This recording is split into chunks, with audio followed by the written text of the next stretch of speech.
Olivier Benissade, vous êtes aujourd'hui à la tête d'un département qui est partenaire d'un groupe de travail au niveau européen qui s'appelle MIT Certified. Quel était l'objectif de la journée d'aujourd'hui?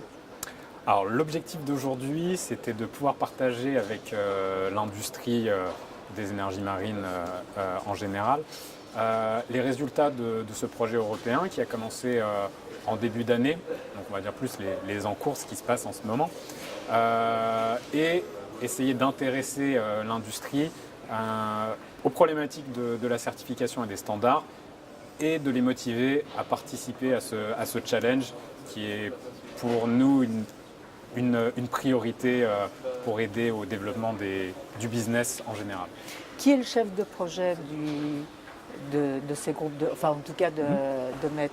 Alors du coup c'est DIMEC, donc c'est le centre de test des Pays-Bas qui gère le projet. D'accord. Et vous y êtes rentré depuis quand? On y est rentré depuis le début, nous sommes rentrés en tant qu'observateurs. Donc les observateurs ont pour objectif de disséminer ce qui se passe au sein de ces différents groupes de travail et aussi des différents work packages établis à l'intérieur du projet de recherche européen. L'idée aussi est de pouvoir motiver l'industrie à participer, à donner son retour sur l'application des standards dans l'industrie. Au mois de juin, la journée qui avait été organisée chez Bureau Veritas concernait à la fois l'hydrolien, mais également l'éolien et aussi l'éolien flottant.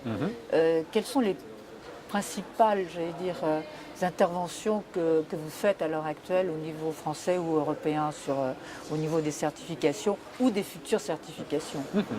Alors, on voit deux grands mondes très distincts aujourd'hui. Donc la partie éolien, qui est quand même beaucoup plus mature que la partie énergie marine à proprement parler. Donc ce qui vont être par exemple les hydroliennes, et les convertisseurs de vagues et les choses comme ça qui utilisent vraiment les énergies de la mer. L'éolien fixe et maintenant flottant deviennent des espèces, on va dire, un peu plus connues et bien développées. Donc on a les capacités de développer les schémas de certification qui ont été définis aussi bien dans les standards que dans nos propres règlements Bureau Veritas et de suivre la plupart des projets français. On est engagé sur au moins la moitié, si ce n'est plus, que ce soit dans le fixe ou dans le flottant. On voit encore des challenges techniques apparaître avec le flottant sur lequel on travaille activement, tout ce qui va être couplage aérodynamique et hydrodynamique, ainsi qu'ancrage. Pour la partie énergie vraiment de la mer, énergie marine, là c'est un milieu beaucoup moins mature où on développe les schémas de certification et l'application des standards en parallèle qui sont développés. Donc là c'est une intervention plus participative où on engage vraiment l'industriel qui va travailler avec nous à nous donner un retour direct pour pouvoir avancer de façon efficace et sans se coller à un standard qui ne sera peut-être pas adapté à sa technologie. Vous venez de parler de l'ancrage. L'ancrage pour l'éolien flottant est effectivement un enjeu, mais j'imagine pour d'autres systèmes également. Quelles sont aujourd'hui les contraintes sur l'ancrage? Alors tout dépend des lieux où l'installation va être positionnée. Aujourd'hui, le vrai manque de connaissances, ou du moins le vrai point limitant, va être le couplage avec l'effet du vent sur l'éolienne, sur la turbine elle-même, qui va être couplé à un déplacement de la station flottante avec la tension appliquée par le système d'ancrage.